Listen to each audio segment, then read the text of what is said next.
Plus కొంచెం కాబట్టి skin కొంచెం డ్యామేజ్ అవుతుంది. అవన్నీ ఎలా చేసుకోవాలో చాలా బాగా చెప్పింటాను, అర్థమయ్యేటట్టు చాలా యూజ్ అవుతుంది. మీకు ఎలా అనిపించింది?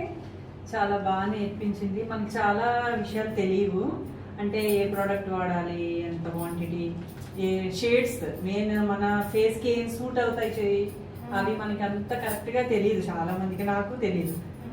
ఈ కోర్స్ నేర్చుకోవడం వల్ల షేడ్స్ కరెక్ట్గా మన ఫేస్కి ఏం సూట్ అయితే అది తీసుకుంటే న్యాచురల్ లుక్ వస్తుందని నా అభిప్రాయం. అలాగే నాకు న్యాచురల్ లుక్ కూడా వచ్చింది, నాకు బాగా అనిపించింది. సారీ ప్రీ ప్లేటింగ్ బాగా అనిపించింది, యూజ్ అవుతుంది అనిపిస్తుంది. మొత్తం మీద ఎంజాయ్ చేశారా కోర్స్? బాగా ఎంజాయ్ చేశాను.